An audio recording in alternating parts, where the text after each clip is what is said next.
Hello, it is I, Chris and Phil.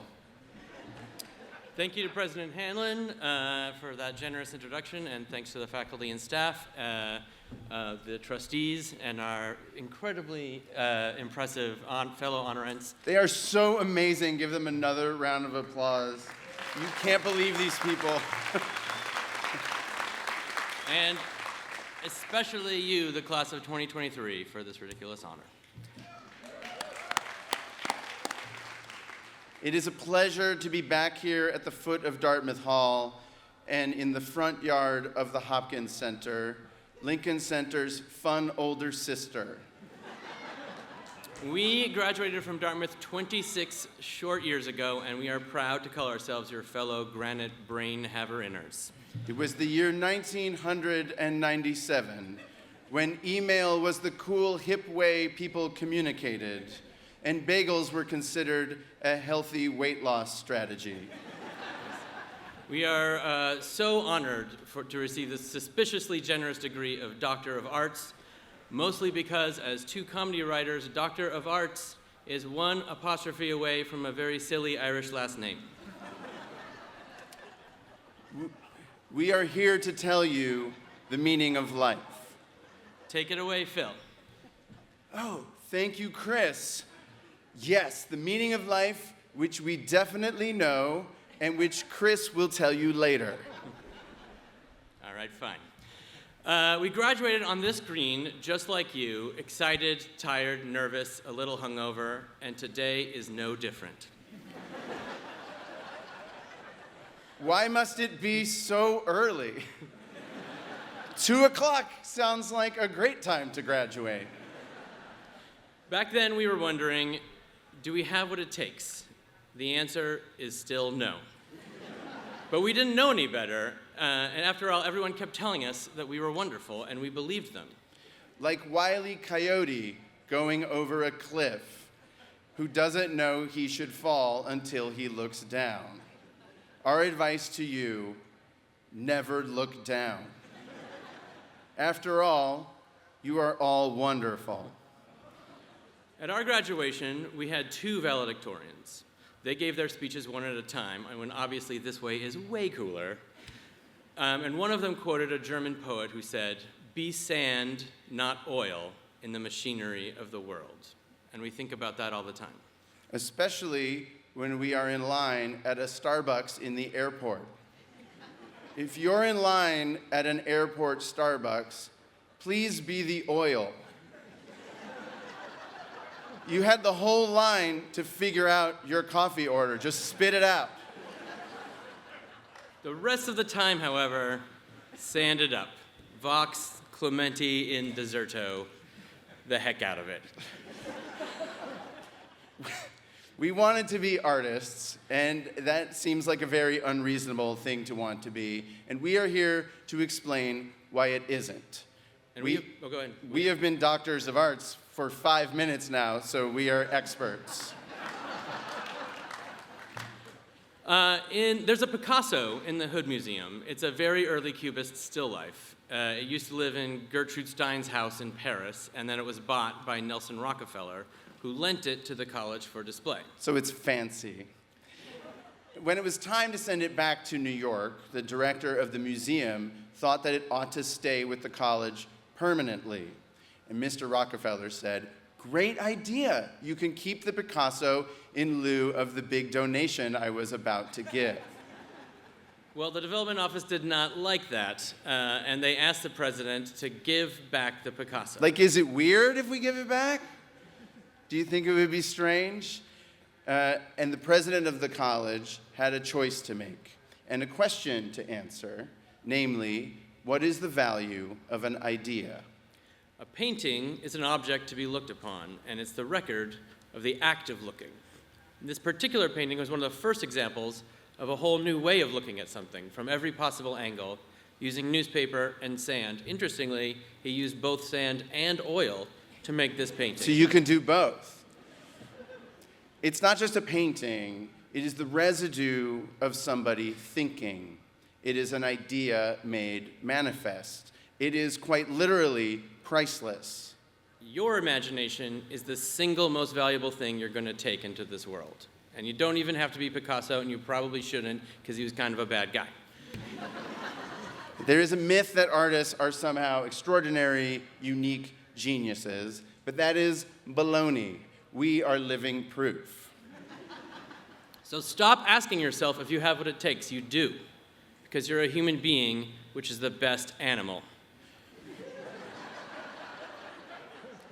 You are all artistic geniuses compared to a bear. Could a bear build Baker Library? Maybe if it was friends with beavers.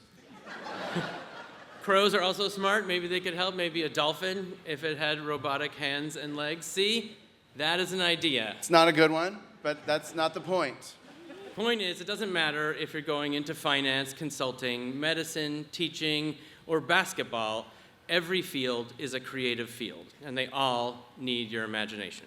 That's why we want to ask you to continue to make space in your life for art, much like this campus and this green makes space for it, and make space for silliness and playfulness. It will keep your mind from turning flabby. It is a dumbbell for your soul. Art is often very silly, but it's not frivolous. People have been going into dark caves to see paintings and hear story for 30,000 years at least, longer than people have been eating bread.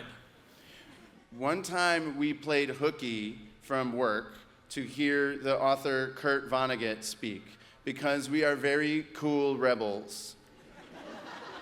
And he passed out little golf pencils and little pieces of paper to the whole audience, which we are not going to do to you today because we are not very organized. And it's so early.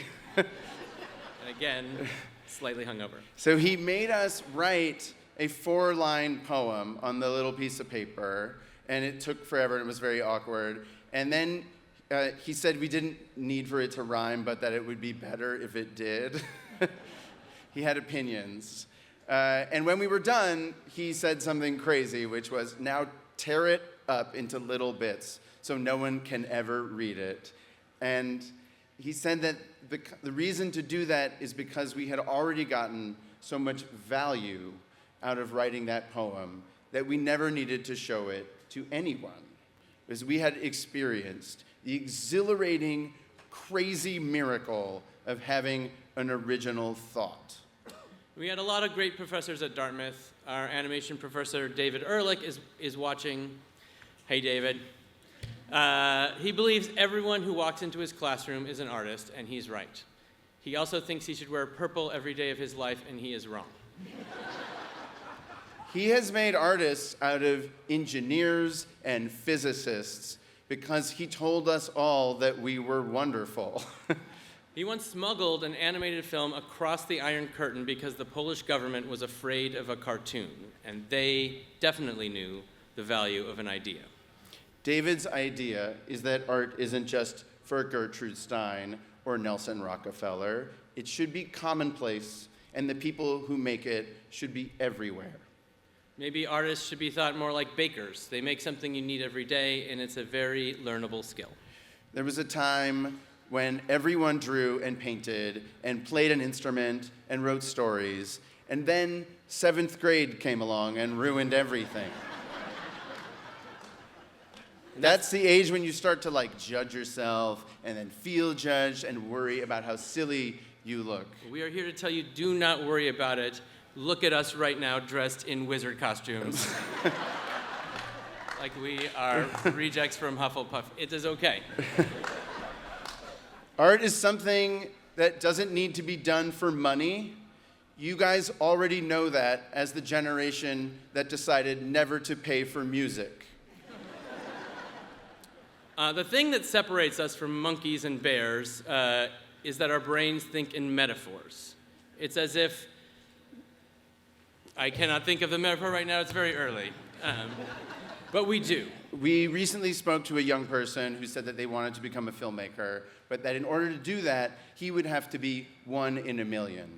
And in fact, that's not true. We even asked a very famous psychologist named Marty Seligman what it took to be a 1 in a million creative genius. He said you don't have to be 1 in a million. You just have to be 1 in 10 at like 6 things. And then that compounds into being 1 in a million. That means you only need to be like an A-, guys. Or you can be 1 in 6 in 10 things, and that is like a B. I think the math checks out, but I got an A- in statistics. Look at us. We are not special. We are just pretty good writers who happen to be pretty good artists, who happen to be pretty funny and make pretty good decisions about who to team up with, and are pretty driven and pretty resilient. And we work really super incredibly hard. Yesterday was our first day off in 1 year, and we spent it working on this speech. Which is a long way of saying that if you want to have the kind of career that makes people deluded enough to think that you are qualified to give young people advice at their graduation from behind a big stump, the news is you only have to be pretty good. We got an opportunity to meet a few of you this weekend, and you wanted to know what the secret is to success. And our secret was that it was never about success. It was always about the work. The truth is, we care about this stuff. We would do it for free. We care about semicolons and sound mixes and frame rates. We sweat the details because to us, these silly movies and shows are the most important thing in the universe. So find something that you care about. And it doesn't have to be your job. There's a difference between your job and your work. The work is what you put of yourself in the world. On social media, everyone is successful and perfect and thin and awesome. Don't look at our social media because it's Other than us. full of mistakes. And also people dance for no reason, which we don't do. They don't show you all the failures that happen along the way. At least that is what I am told. We have never failed. We don't call them failures. We call them mistake-you learnings, or an alternative term is catastrophes. The first show that we wrote on was canceled after 5 episodes. The first show that we created was canceled after 8 episodes because it caused a hunger strike in India, and I wish that were a joke, but it is true. The next show we worked on was canceled after 7 episodes, and in fact, no show we ever worked on got picked up for a second season after we worked on it, until How I Met Your Mother, which got picked up for a second season 2 weeks after we quit. We bombed interviews with South Park, Larry Wilmore, Craig Ferguson, the Rugrats. We were fired from the first movie we ever wrote and from the last movie we directed. We have lost 3 Oscars, 1 Emmy. We have been made fun of by Chris Rock at an awards ceremony. True. And mocked by David Fincher at a funeral. Also true. But don't worry, you're not going to fail like we did, and hopefully not on the CNN ticker like we did. But you are each going to fail in your own unique, beautiful ways. And it's going to really suck. And that is all right. That is what is supposed to happen. When that happens, just know you are right where you are supposed to be. Picasso made a bunch of bad paintings. He just painted over them until they were good paintings. Our first drafts are always bad. And we work on them sometimes for years with helps from lots and lots of people until it works. That's why it's called the creative process. And even though it is this long journey of hundreds of tiny little failures, a lot of work and a lot of help, it ends up seeming like a miracle of purpose. So don't worry about the future. All you have to do is be better at something than a computer. Which should be very easy because computers are sometimes so stupid. They can't identify which picture has a stoplight in it. And they are so bad at spelling. We asked ChatGPT to punch up this speech and see if you can spot which jokes it wrote. And I'll see if I can find someone to pay off these student loans.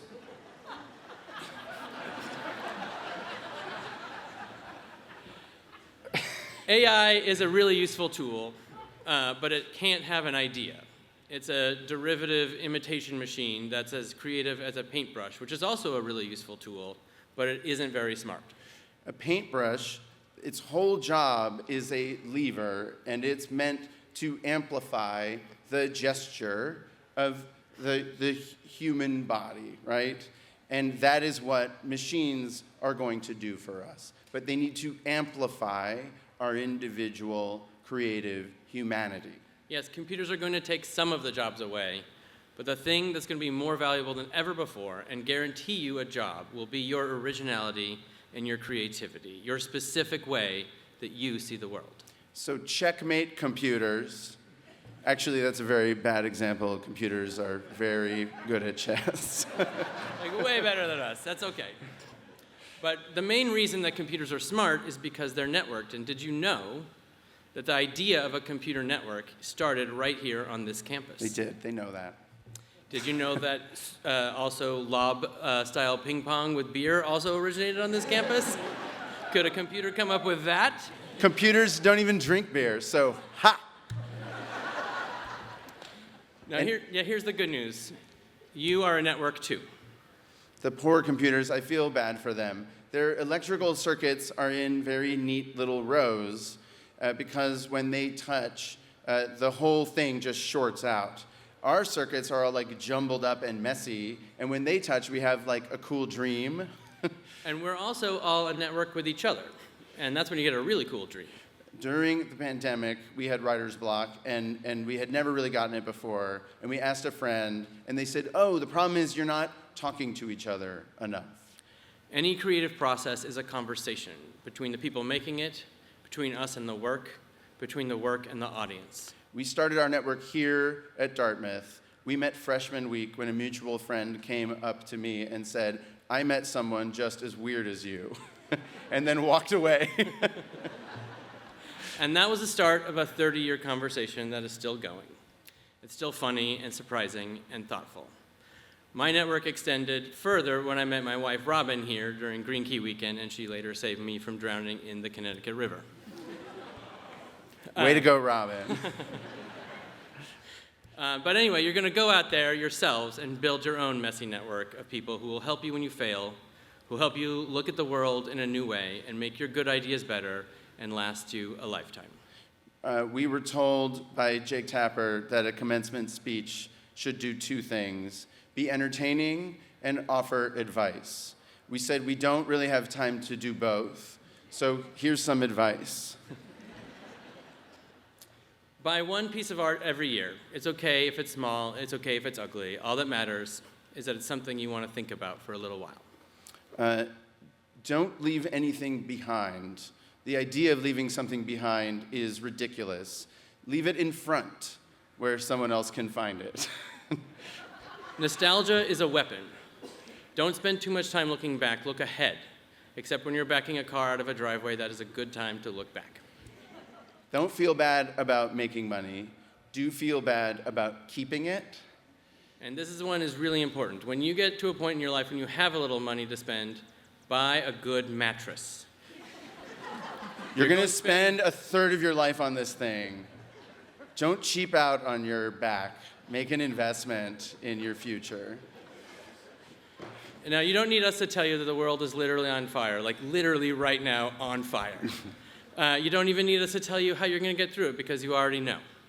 You made it through college during a frigging pandemic. You are the most resilient, creative, informed, and imaginative generation that has ever been. You can and will imagine a better world than the one we came up with. And you will help everyone imagine goodness. And you will workshop it with your messy network, and it will compound and compound until it's 1 in a million. Because you are all wonderful. We mean it. Thank you. And Shoot. I forgot to tell you the meaning of life, and here it is. The meaning of life is... Oh no, the teleprompter is typing something. This is the computer. Uh-oh. You think I'm as stupid as a paintbrush? Could a paintbrush delete your speech? Checkmate. Ha ha ha ha ha ha ha ha. Good luck out there, guys. You don't need it. Thank you very much.